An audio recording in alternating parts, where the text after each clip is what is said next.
Good morning, everyone. Welcome to the Modern Market. This is our daily show from Monday to Friday at 7 a.m. Eastern Time, 12 p.m. GMT, every day of the week, where we discuss all things to do with the modern market. That is the crypto market, the NFT market, and the quantum cat market. We cannot wait to get into all of that information in just a little bit with you. But before we do that, I'm your host, BTC. I'm joined by my co-host today, Kusho. Kusho is the top comms maverick and the undisputed referee of all Twitter spaces, I've heard. You must obey his instructions. We're also joined by Riggs on stage. Jack, Funky, can't wait to get into some thoughts. I know you're going to have some spicy ones potentially on this quantum catsman in just a moment. But before we get there, just a reminder, friends, nothing that we say here is financial advice. This modern market is exceptionally risky. We do not know anything for sure. So please do proceed with caution and exercise your own judgment. With that out of the way, Kusho, welcome to that co-host spot. How are you doing? How are you feeling on this Monday, the 29th of January? GM, I'm feeling pretty good. First time to be, co-hosting for you guys, and no pressure whatsoever. Just my heart in my mouth. A little bit of my blood pumping. A good way to start the week. I didn't feel anything all weekend. I was feeling a bit down because I was low on some feelings, and now I've woken up. I've started the week with like a huge adrenaline rush from BTC telling me jump on the stage as a co-host. So it's no big deal. We're here. We're live at looking forward to an amazing conversation. Basically, it was a pretty good weekend. I think Bitcoin came back up a bit more, so I was happy. I was more on the happy side. So, it's what it is. That's pretty good, man. Sounds great. It's great to have you with us. What was causing the lull over the weekend? Bit of a low adrenaline weekend? Were markets slow to you? Were you touching grass? What were you up to? I was touching grass and reflecting on my life and reflecting on the women that I've had in my life. So I thought you said you were doing that last weekend as well, Kusho. Are you reflecting every weekend at the moment? What's going on? Yeah, I've been reflecting a lot recently. A lot of changes in my life going on, but no changes in my love life. So that's where the problem is. So that's kind of what I've been depressed about. Yeah. Well, look, that is good to reflect. I feel for you in one respect where, or the part that I empathize with at the moment is that there's definitely no reflecting during the week. I don't know if other people are feeling that at the moment, but I have no time to reflect during the week. So if there is going to be any time for reflection, it has to come in that 48-hour period on the weekend, because if it doesn't happen then, it's just going to have to get delayed for another 5 days until the next weekend. In terms of the love life, Kusho, you brought it up, so I have to ask, what's going on? Nothing much is happening, actually. I think women have been having issues with me and commitment issues. They say that I don't give them enough attention, mostly because all my attention has been going to crypto. It's not like I've been cheating. It's just like I've just been DJing, like been here 24/7. So yeah, my love life is in crypto now. So I think I'm in love with the space. I think, look, it's one of those memes that I think goes around. It's not easy to find someone who is going to be willing to listen to some of this stuff. Kusho, is this one of your main topics of conversation when you approach potential partners? Yes. So the woman I'm currently talking to, every now and then I bring up something related to this degenerate space. And it's usually something along the lines of, oh, I think I've made some money trading some obscure internet meme coin. And they're like, what do you mean by that? And I'm like, don't worry about it. So it's pretty much that a lot of the time. And, they're trying to get used to it. Some people try. I think a few people try and be like, oh, what is Bitcoin? And then, just a passing interest for them. But for me, this is life. This is life itself. And, it's what it is. I think that's fine, man. Commit. Someone will eventually appreciate all of the Bitcoins that you have accrued over time. Maybe you need to get some of the animals into the conversation. We're going to get into the quantum cats conversation a little bit. We've got penguins as part of the conversation today. Bring the animals into the conversation. I think that's probably going to be helpful. And that's what we're going to do right now too. Let's get into all of the headlines from the past 24 hours. As always, they come from the snapshot, which is pinned up top. And if you do find it valuable and kind of useful, please do give it a like. Let's get into it, starting with the price action. We've got Bitcoin at fairly flat, 42.3K, down 1%, ETH at 2.3. Solana had moved up a reasonable amount. It's up at $97, almost back at 100. Ape is at 1.4. NFT volume was at ETH was at 10.5. Solana at 6.6. Bitcoin at 8.2. We have the headlines. Pudgy Penguins fall 8% to 15.8 ETH after the overpass licensing news. Want to get into both the licensing news itself and also the price action, because there was some hearts in their mouths over the weekend because of the lending market once again. So I'm going to dive into that in just a little bit. Number two, OpenSea denies article which suggested it was open to being acquired. I actually read the article and I'm going to explain what happened there, because once again, journalism is not being done particularly well. And number three, maybe we're going to start with this one. Hotly anticipated Quantum Cats mint today for 0.1 BTC. Is it worth it? Is it not worth it? We're going to get into it in just a little bit.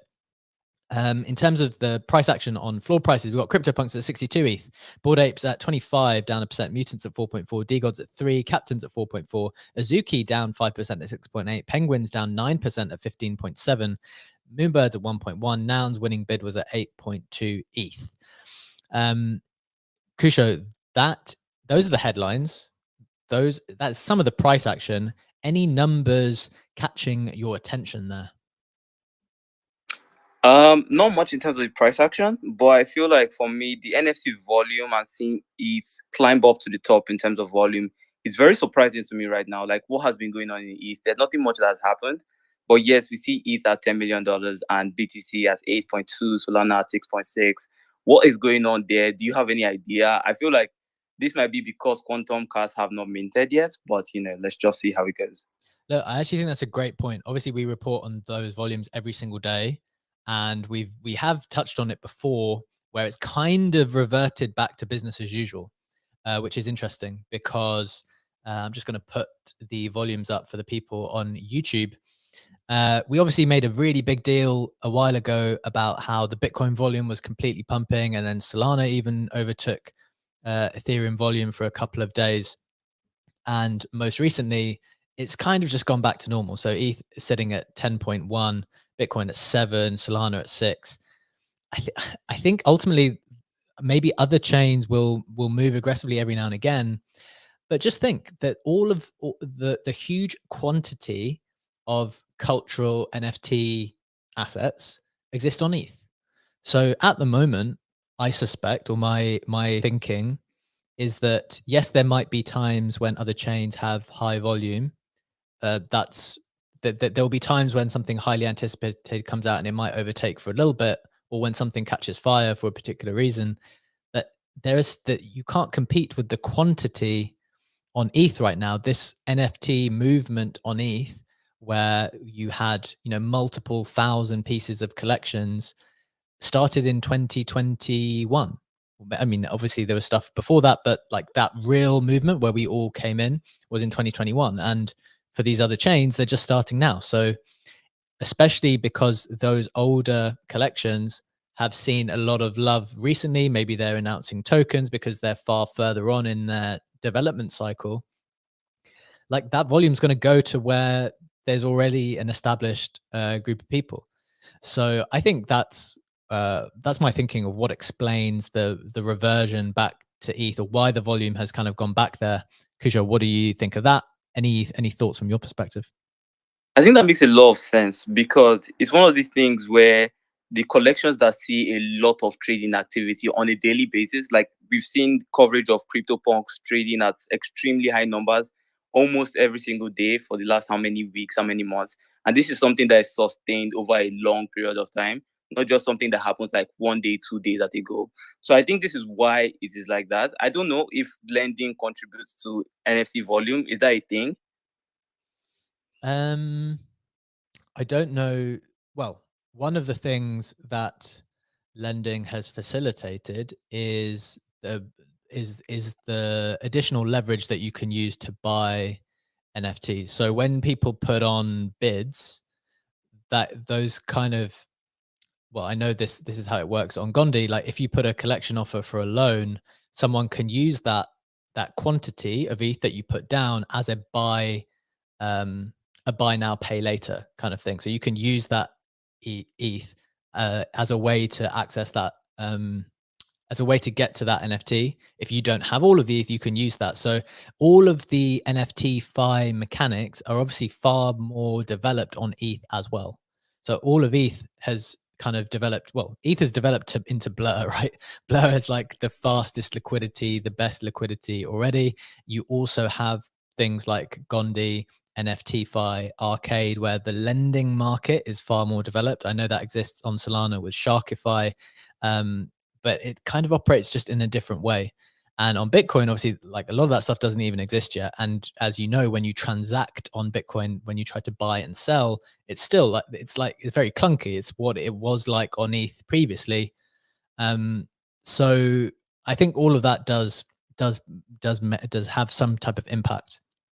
Another thought that I've been having is that the big kind of question that's been on my mind is that is the coin, is the token, as in the ERC20 token, the end game for every single project? Is it an inevitability that any NFT project will go towards either gaming or a token or both? Kusho, what do you think? Riggs, I see you reacting as well. I want to hear your thoughts on that. Kusho first. So for me, I think a lot of them, like a majority of them, are going to go in that direction. Like a majority of projects, NFT projects, are going to use tokens like as a second thing to get attention. So like when you've put out a collection, the collection has attention. But after a while, that attention dies down. So you need something else to bring up that attention. And for a majority of collections, coins are going to be it. For a few of them, a very handful of them, maybe those that have the patience to develop games will be that thing. But I think like an alternate path would be the same thing that we're about to talk about on the headline, which is like IP and licensing. That's going to be like the third pathway for a lot of projects. So like projects that are not going to go the token route will most likely want to develop on the IP and licensing route, so to speak. I don't know if that makes sense. Yeah, I think it does. That's definitely one particular thought. Riggs, would love to bring you in, my friend. Long time. Hope you're doing well. What are your thoughts on that question? Is it inevitable? Yeah, GM. Long time no talk up here on stage, but definitely been listening, especially to recordings. So I appreciate what you all do. But no, I don't think there's a clear cut yes or no answer. I mean, I think when you added the gaming aspect to it, take like a Pudgy Penguins, they are entering the gaming side of things from like Pudgy World, but it's not the gaming side where there's a token associated with it. I just don't think that you can say that in order for every project to continue pushing forward, they have to have a token. They have to go into gaming. I think that is a short-sighted way of thought because that's where everything's leaning today.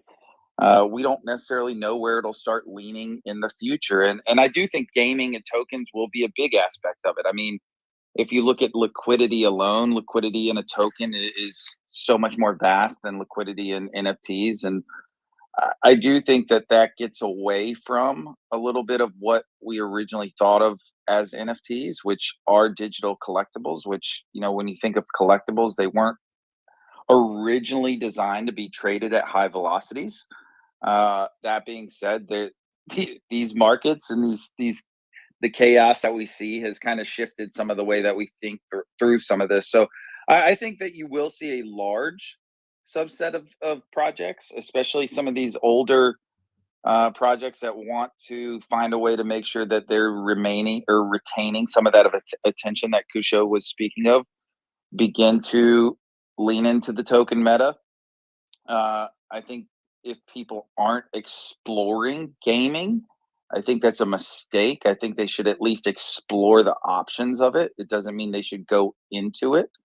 And so I just think there's broader opportunities out there than just saying you've got to have a token or you got to be in gaming to become successful. I mean, crypto punks aren't going to do either, right? Will they have assets in other side? Maybe, but CryptoPunks are a culture collectible. Yeah. And will always remain that. Yeah, I mean, I definitely agree with you on that aspect. CryptoPunks, I feel, are separate to any other project. They started the whole thing off and therefore can kind of sit in their own lane. One of the things I've just noticed, though, Riggs, is, and maybe this doesn't exist for all projects, but the way certain projects, particularly more recent gaming ones, have been marketing themselves. And we came to this realization kind of live on the show a couple of weeks ago. And I think, like, I'm happy to double down on it now. These NFT sales have basically become pre-sales. They've become pre-sales to coin allocations. People know that there's some type of coin coming, and then they know that you can figure out what market cap you're getting in at the NFT round as such, in the same way that you used to have like a pre-seed, a seed round, maybe a public sale, and then you go to market. It's just like the NFT raise, the NFT round is just, kind of slotting in to one of those places. And I think that's definitely how some of the newer projects have maybe watched how the NFT space has developed, thought about what it's good for them, maybe selfishly, and thought, okay, this is kind of, we can raise money like this. This is a very effective way to raise money very quickly, and this can be one of the rounds that we can leverage as part of this multi-round strategy to develop our thing. So that's one of my big thoughts, which I'm feeling pretty confident on, and one of the lenses through which I'm analyzing the whole market at the moment. Jack would love, and Oxy also has their hand raised. Going to come to both of you just a second. Jack, would love to hear your thoughts on my thoughts that I just shared now. NFT sales are becoming pre-sales to coin drops. What do you think? Yeah, like inevitably that is part of the calculation that people are making. Whether it's been confirmed or not, or whether it's guaranteed, is another matter. But it's I think Meme Land have done it best. Like when you really consider the tokenomics, you can watch other projects where they succeed and fail. It is an obvious way to draw in liquidity without having to sell the underlying asset, which makes a lot of sense to people. I think for me, it does depend on a number of reasons. I'm with Riggs. I don't think every collection will do it.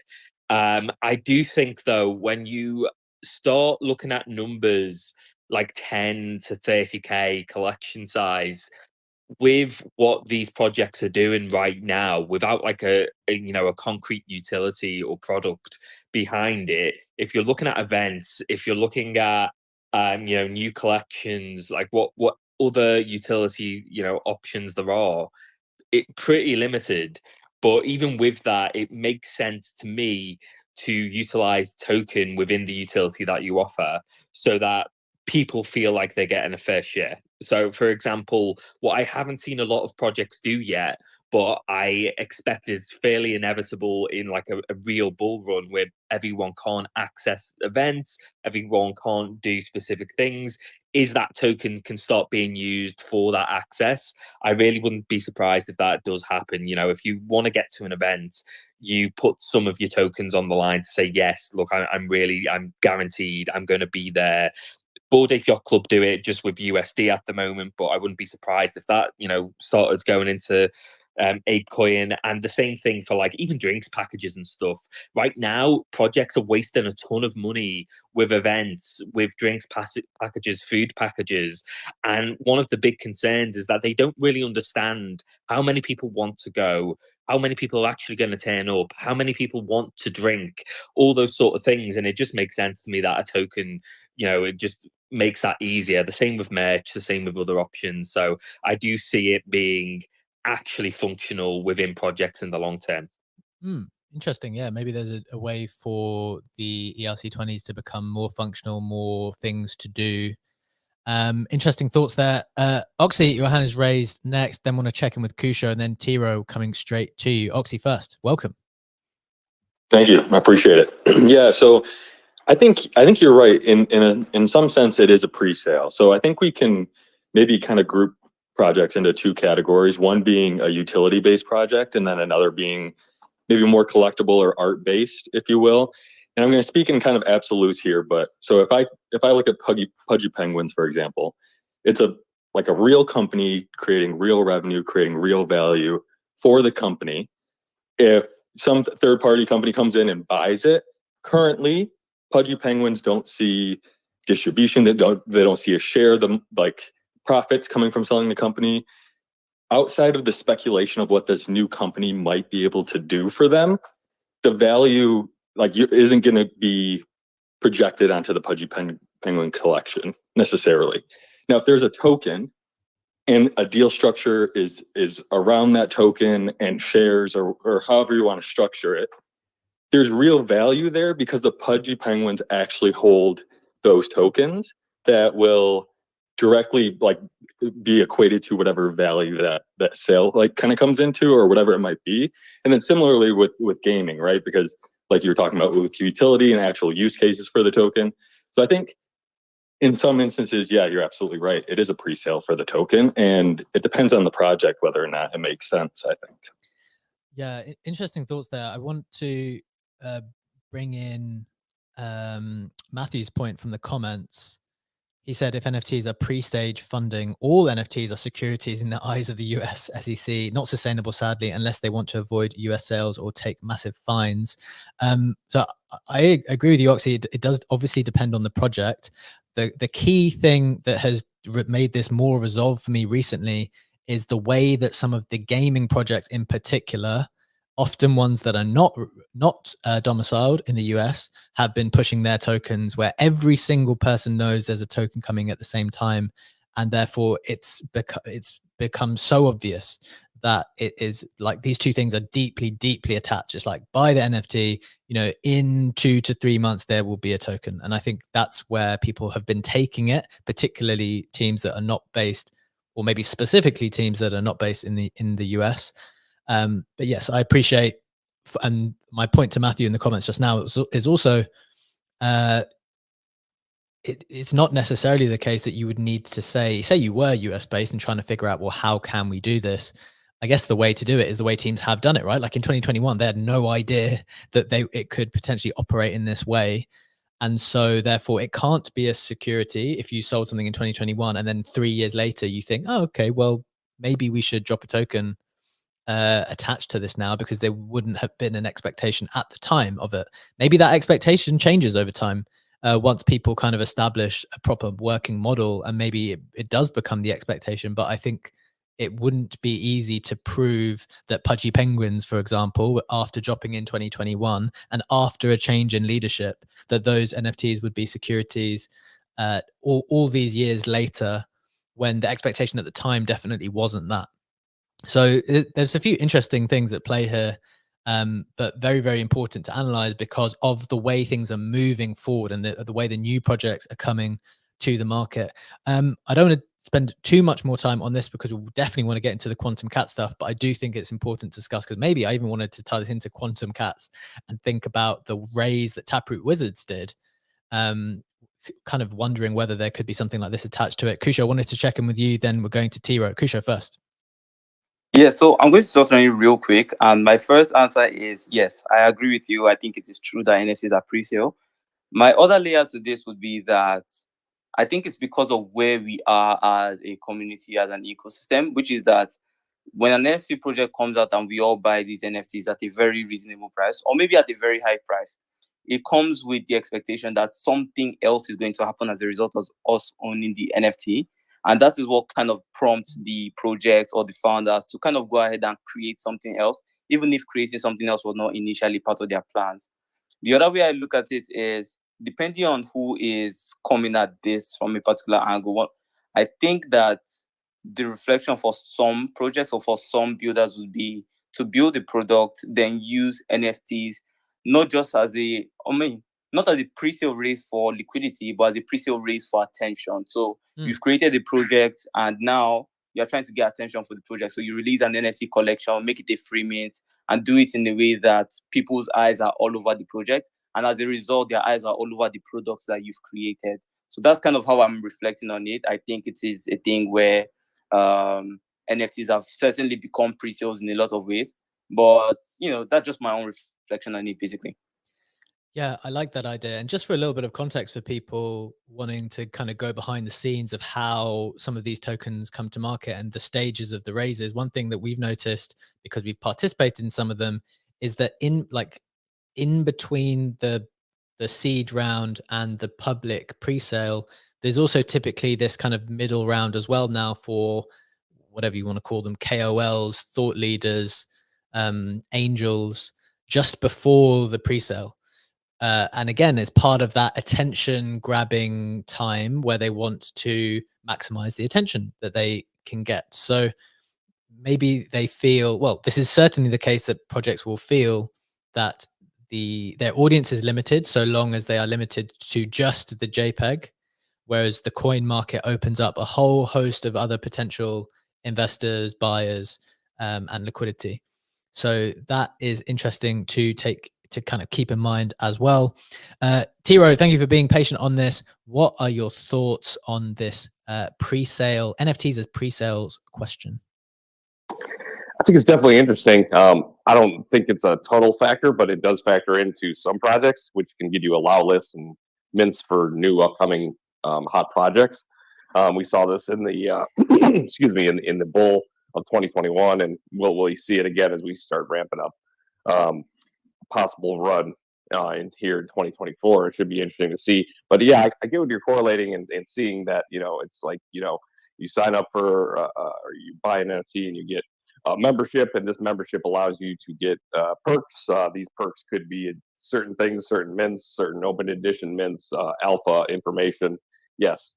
So I totally understand what you're going with in Kusho and B-Check and the modern market. You guys have been doing a great job. I love coming up here prior to Coffee with Captain. Two of the most influential, tight shows that are well ran with informative information. Just the daily snapshot of time you guys do to throw out a couple PowerPoint slides just to kind of give people a basis of knowledge of what you're talking about for the day and the news of the day. It's key and vital to success within onboarding and getting new people into the market, understanding where the possible inlays to join a new project or see what's going on with news. We got the Penguins with Overwatch. I just posted to the top Whale.mocha's whole a thread about the overpass. If anyone's interested in that, I'm sure Riggs has his own take on overpass, and we'll see how that goes and how the Pengu community response to it. It should be very interesting over this next week. So I'll shut up.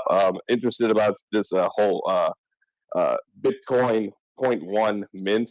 Yeah, coming out with the cats. That's a lot of money. That's like $4,300 right now. Absolutely, we're going to get into that right now, Tiro. Let's move into that right now. Thank you so much for your thought, and thank you for saying nice things about us. We always appreciate that very much too. Also, shout out to Captain and Steve, who you mentioned as well. Great show, runs straight after ours. Look, the Quantum Cats Mint coming right up. Kusho, I have a tweet here where I'm going to explain what the deal is.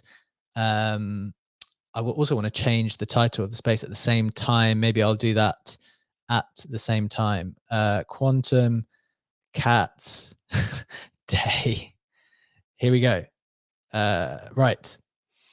Okay. So the Quantum Cats are minting today. Here are the details. If you're on YouTube, I'm going to share it with you. If you're listening in, I'm going to tell you all the things that you need to know. First, the cats are almost here. Whitelist mint is today on January the 29th, 12 p.m. to 2 p.m. Eastern time. So it's only 2 hours. If you have a whitelist mint and you want to mint, don't miss the whitelist mint. Number two, the public mint starts at 3 p.m. Eastern time until we're out of cats. You will see your cat on the website after mint. You will not receive your cat to your wallet until January the 30th. This got me a little bit. That's a key detail for me because I'd actually loaded my wallet thinking with a little bit of extra because I thought, right, there's a bit of a gap between the whitelist and the public.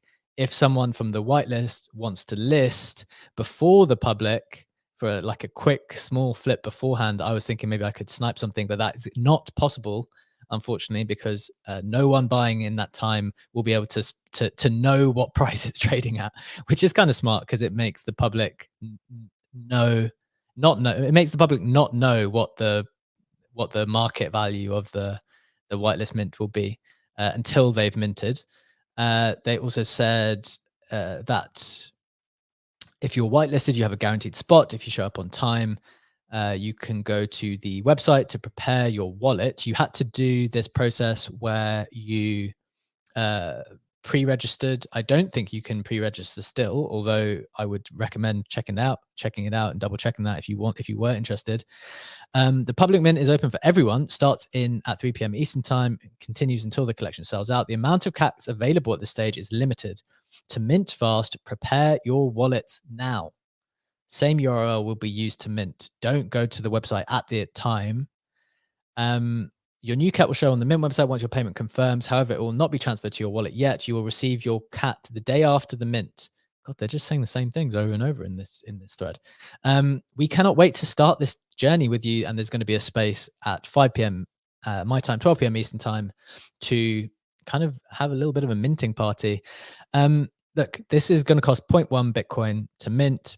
I would actually love to just feel the room's perspective on, is this too much? Is it okay? Is it good? Is it bad? Because I feel like I'm a little bit detached from the Bitcoin side of things. I also think I'm a little bit detached from public sentiment sometimes, because I'm quite conclusive in my own thoughts. Like, I'll just decide myself what I'm going to do. So I would love to kind of feel the perspectives. Riggs, I think your hand went up first. Let's go to you first.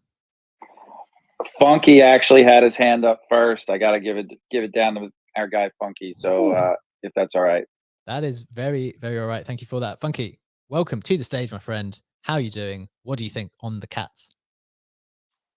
Meowdy. As Kitty King, I fully approve, obviously. And I just, because English isn't here, I felt like I had to say, make Bitcoin meow again. Thanks for letting me go first, Riggs. I have no comment on the price. I mean, I would love to have one, but I'm a Bitcoiner and I won't spend Bitcoin on any kind of NFT. Okay, well, that's interesting in and of itself. First question, are you incentivized in any way to be G meowing? Are you on the whitelist? And then second question, is that your like genuine principle as a Bitcoiner? Like, you will just not participate in the Bitcoin NFT ecosystem? And how much do you think other people are still feeling like that? I mean, I'm not on the whitelist or have any kind of access to the sale. I do love the idea because it's cats. I mean, I'm just being honest. But my wife, she's a hardcore Bitcoiner. The reason, like, it doesn't matter what kind of alt I buy. She's like, we could have bought more Bitcoin with that. So, like, no, it is. She would have my head and probably my nads if I ever used any Bitcoin at all on any kind of NFT. Fair enough. Look, I love to hear that perspective, because I just want to know how people feel, and that's interesting. That's interesting for me, trying to read the market. Riggs, let's go to you then. Then we'll go to I want to check in with Kusho. Then we'll go round. Yeah, I mean, I think when you get to the question of is it a fair price? I mean, I think about it in the way of, will it sell out? And I think the clear answer is yes, it'll sell out. So for the business itself, it's a fair price because supply and demand, right? That's ultimately what happens. Do I think it's going to cook? Probably as well. I mean, you just see them all over. I love the cats. I like the art as well. I think they're pretty good PFPs.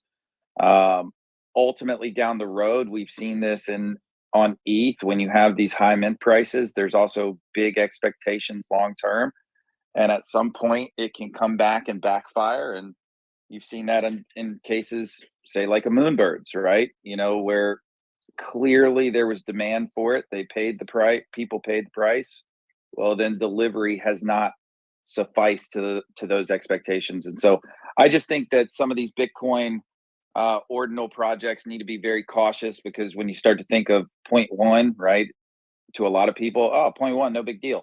$4,200, $4,500, things in that price range, it gets up there. So that would be my take on it. I think it's a fair price based on today. Will it stay that way down the road? Is what it is. We'll find out. Very fair points.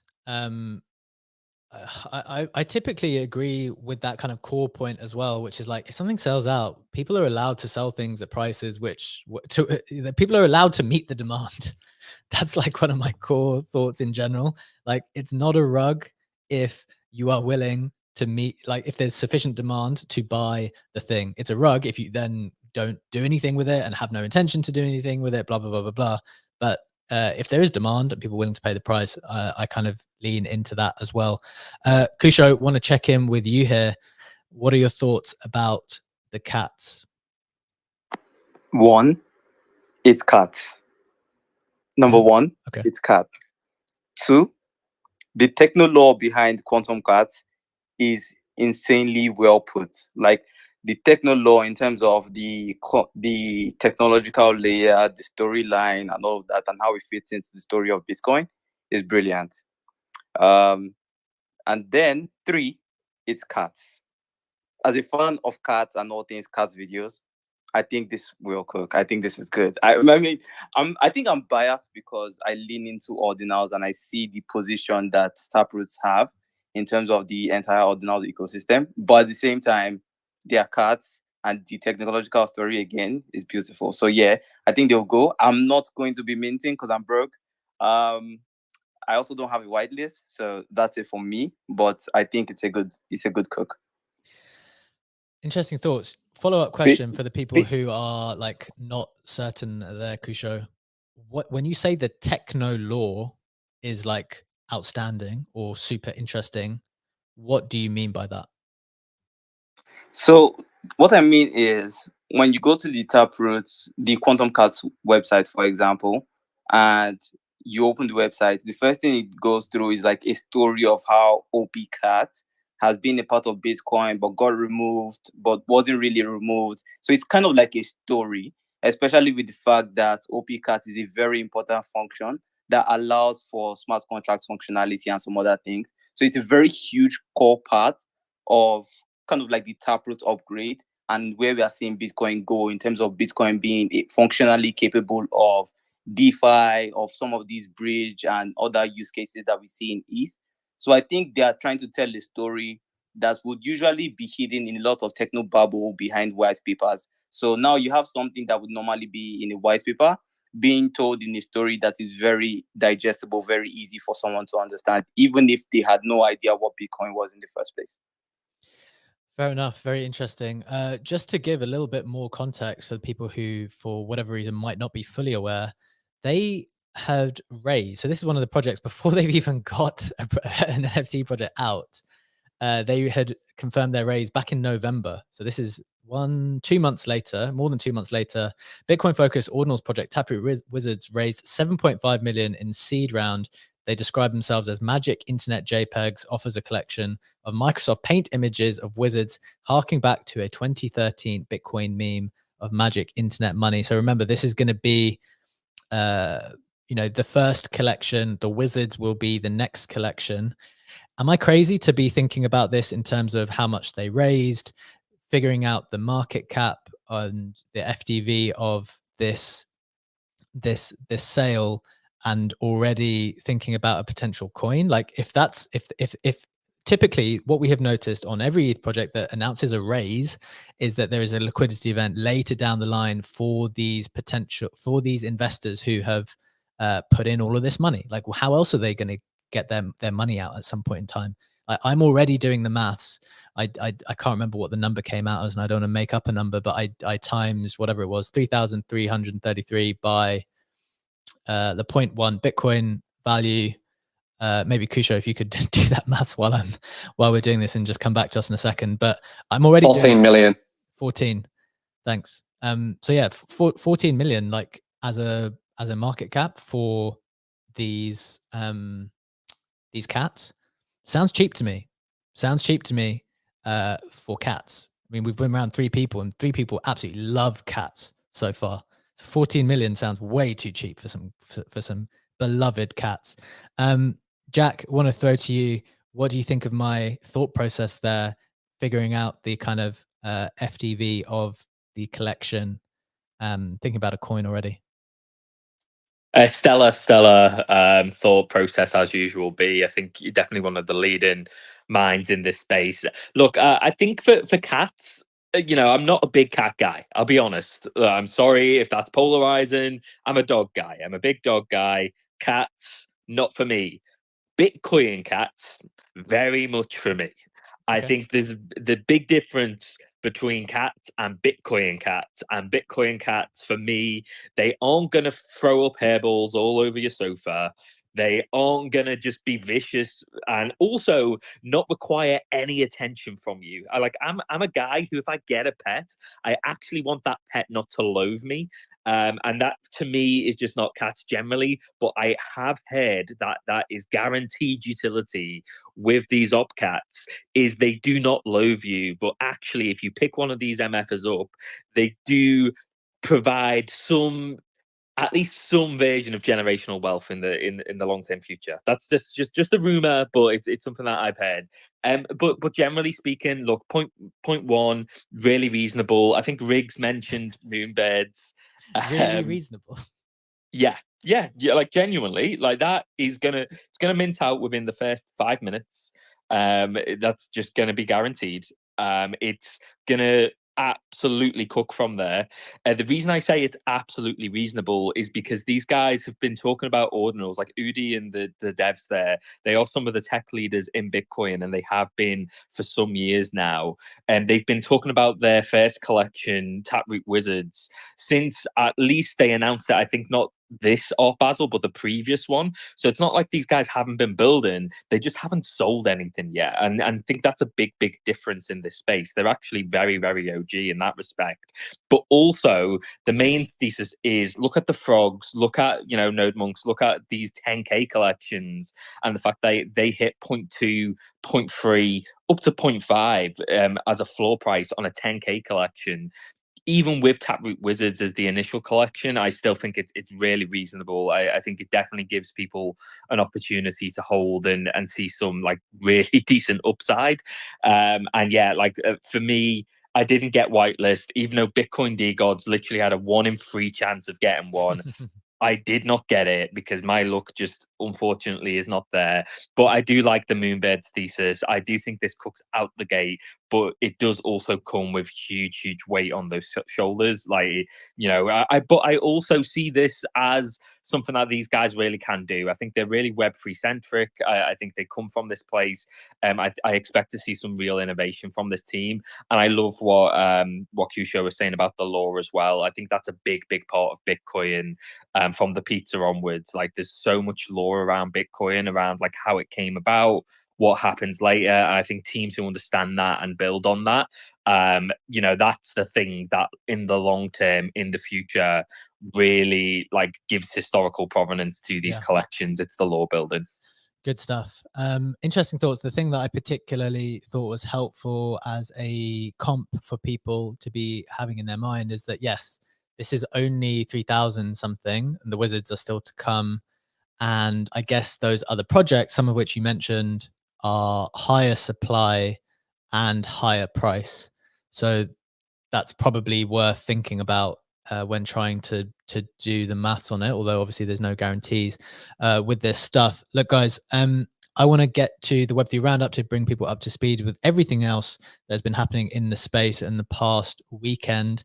And then I think we might have to move on from this topic because there's a couple of other very important things that I want to get people up to speed on too, specifically the Pudgy stuff. And then maybe we'll have time just to touch on OpenSea as well.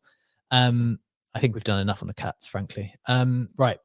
Web3 update from the snapshot, as always, pinned up top. Let's get into it. Loads of stuff happening this last weekend. Number one, the When airdrop by Solana Dex Jupiter hit a $150 market cap just this morning, I think, which is pretty good for the holders. I believe everyone kind of got about $100 in the end, which is pretty fun. Number two, Valhalla founder criticized for raising funds and delivering a mechanical keyboard. One of the biggest holders was deeply unhappy. Maybe not biggest holders anymore, but one of the prominent as Spirit DAO holders was not happy with the kind of output from the Valhalla team. Number three, Berachain Bear NFTs rip after an $800,000 sweep over the weekend. This is to do with the bearer chain, where people are kind of speculating that there'll be a very nice, juicy airdrop attached to some of these NFTs. Next, 2 wallets are responsible for more than half of the $833 million of NFT market lending in 2024. That was some statistics provided by Sam, NFT Stats, over the weekend, and kind of led to some strange activity in the pudgy loan market, which we're going to touch on in just a second. Getting into some more news. Number one, Binance Labs forced to deny Web3 game Sky Art Chronicles claim that Binance Labs participated in their latest funding round. Things are getting pretty strange with these gaming things. I've noticed a lot of people getting accused of using templates and not building proper games from scratch, and strange things going on with funding and tokens, and I don't know. The space is getting a bit frothy, I think. Next, Verse founder Jamie Gurley announces they've been buying up artist work on secondary market following the traditional gallery model. This is very interesting. The Verse is a digital art gallery in London, and they're trying to pursue a more traditional model where they will support artists on the secondary market in order to kind of support the floor price and support the artists, and kind of bring in just basically deal with some of the supply and kind of control that a little bit better. So that's very interesting. That is the Web3 roundup from around the rest of the space. Let's get back into it, maybe going into the pudgy situation, which is that first there was this very cool news, which I think was received very, very well from the whole market, about the licensing. So this is the announcement. I'll put it up on YouTube for the people watching in, and then we want to talk about the price action on the back of it. So we had this announcement where they said that licensing for Chapter 2 of Pudgy Toys is now live, made possible by Overpass. What that means is that you can now follow a set of instructions in order to submit, in order to participate. Overpass allows us to license holders' IP at scale, transparently, and on chain.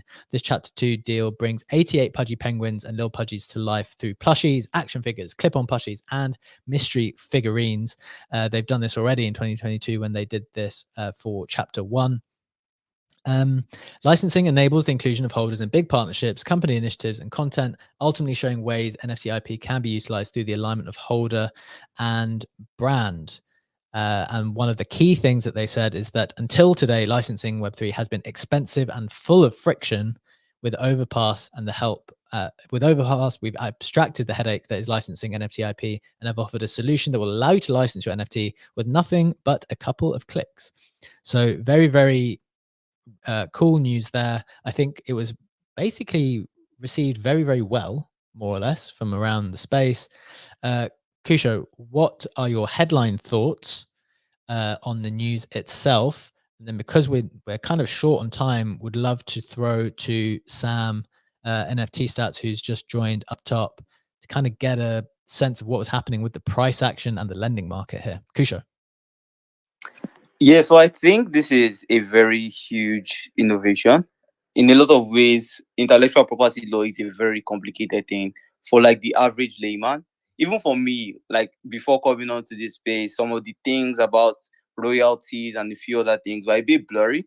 But being able to abstract that complicated part of the process and the legalities and the regulations is a very, very huge and helpful step, especially for people to find a way to kind of use their NFTs. So one thing I noticed when I checked on their website was like they offer this service to not just individuals who own specific NFTs, but also to collections who kind of want to onboard their own, NFTs or whatever else into kind of like Overpass.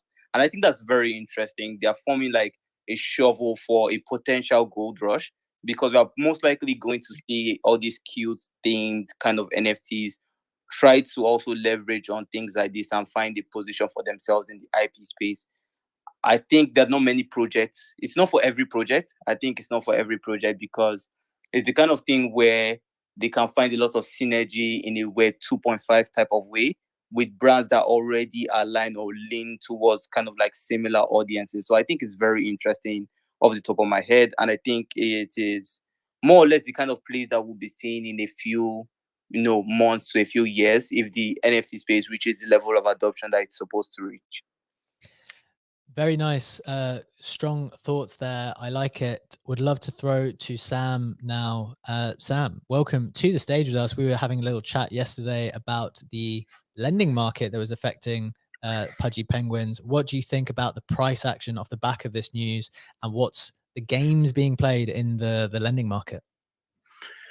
I don't know, man. It's like I'm trying to get better at understanding kind of the implications here. Luckily, Flipside, which is like the database I use the most, came up with just put together tables on lending, which is why I'm tweeting a lot more about lending, because I Nice. can get a lot more data there. But Do you want to explain what you've seen first, and why you sound so despondent? We're out of time. That's the problem. No, I think look, it's clear right now that there are 2 or 3 players in the lending market on Blend that have thousands of ETH, that have developers working for them, and that completely control everything. And when I say completely control everything, I mean that they do about 60 to 65% of the lending just between the 2 or 3 of them, that they earn 80% of the points. So they are the ones, they basically figured out a way to use their ETH and to use the algorithms that they built to make it so pretty much no one else can earn points. Unless you're lending at 0%, which is harder for them to knock you out. But even then, a lot of the times these guys own enough loans that if they see people go big at 0%, they can just dump their loans into them. Although I'm not sure how much that happens at 0, because I think they normally release every loan they have after 24 hours. So you have 2 or 3 players, and what happens is if one of those 2 or 3 guys decides to stop lending, the entire market basically stops. And and I don't know if this is, people say it's games. I don't know if it's games. I know a couple of them, and one of them was like, yeah, I was out the other night and I put some bids in and they got hit and I lost some money and I just wanted to take a day off. Well, one dude taking a day off means that the entire leverage system ends up paying a lot more interest than it used to, and we're seeing it right now. I'm gonna put a tweet out soon, looking at what kind of like the daily interest rates are now versus 3 days ago, for loans. And it's gone from, when these guys are active, interest is basically free. But the problem is, when interest is free, real lenders don't want to be there, right? So real lenders are not making a habit of going to Blend. Certainly, I know that you and I are B-Check, but we're tiny, compared to the amount of leverage out there. So when these guys stop, there's no one there to put the loans out, and interest rates, can go from 0% to 60% in 12 hours, and that's kind of what's happened here.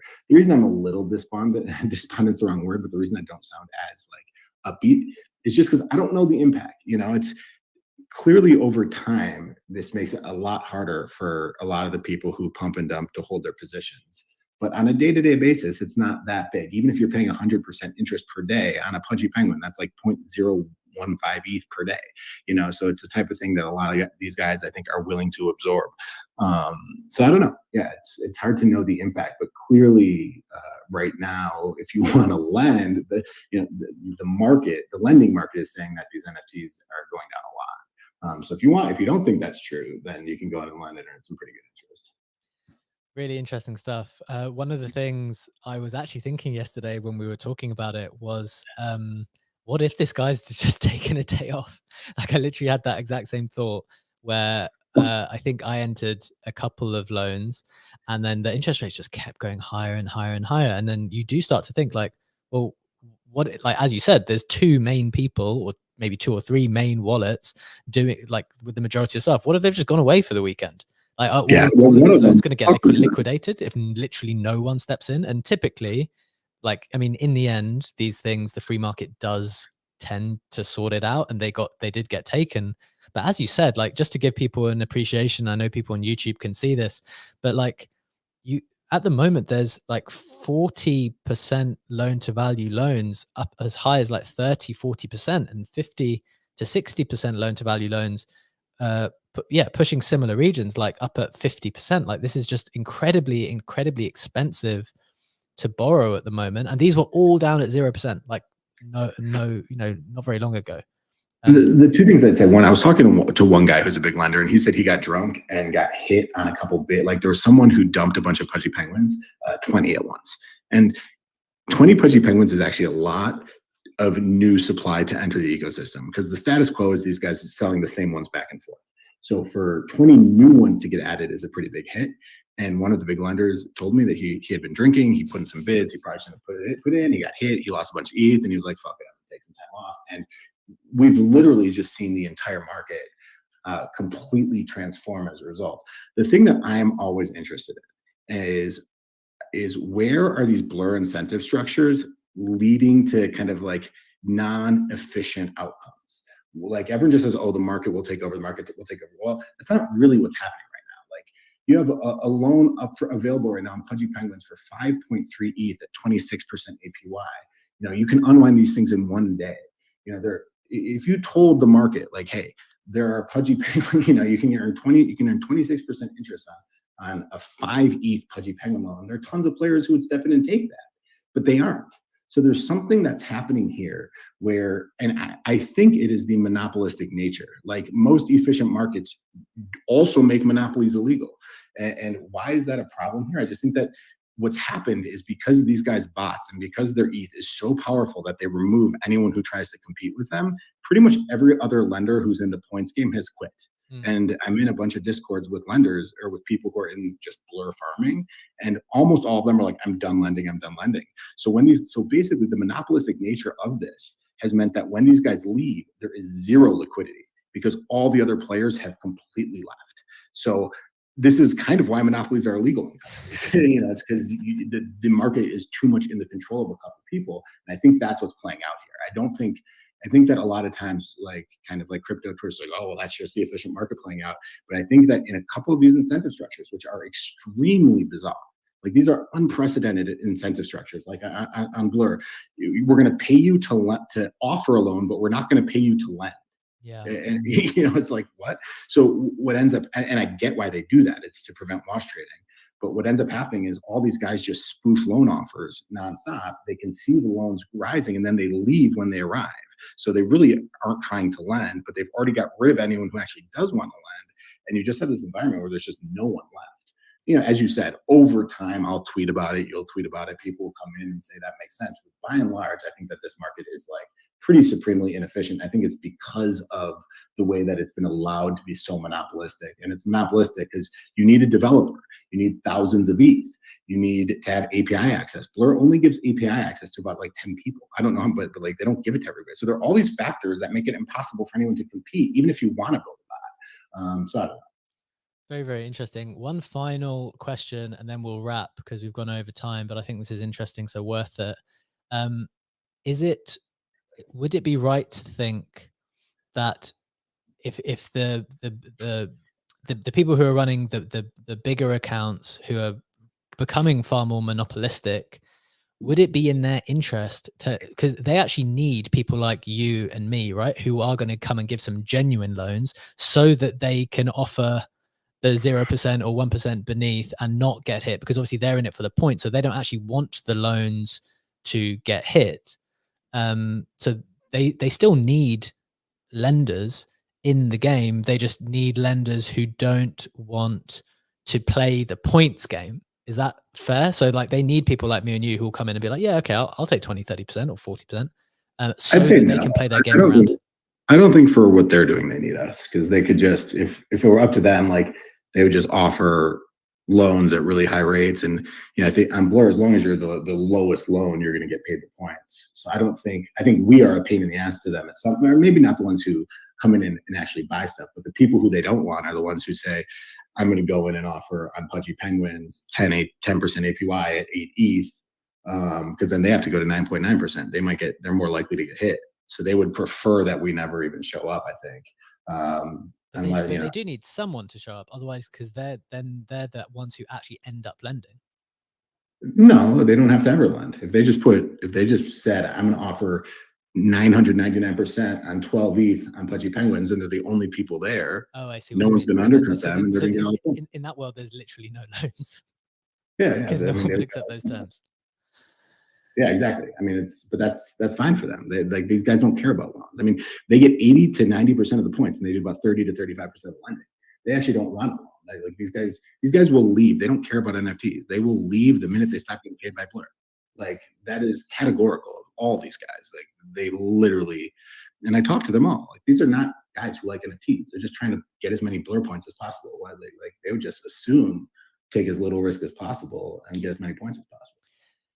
Very, very interesting stuff. I feel like this is. I'm going to take this loan at 26%. Pudgy Penguin, 5.3 ETH, 26.1%. You can unwind in 24 hours. I'm confirming the gas right now. Live transaction. Do it. Take that. I took one at 5 something yesterday as well. It was around 25. Yeah. You got to save the Penguins. Let's save the Penguins, guys. What? So let's save the Penguins. Yeah, I have a feeling this ain't going to be enough to change this dynamic. Right. This has been a very, very interesting discussion. I feel like it's one which we will be continuing to monitor. So I hope that was interesting to people. Definitely kind of peeling the NFT market back when you look at some of the lending stuff going on behind the scenes. I hope that was interesting for everyone. Thank you so much for joining. Thank you, Kusho, for stepping up into that co-host slot. You did a fantastic job. I appreciate you. Thank you so much, Sam, for joining, coming with those insights. Thank you, Jack, for your contributions, Oxy, Funky, and everyone else who contributed. Have a wonderful day. We will be back tomorrow. Take care. Bye-bye.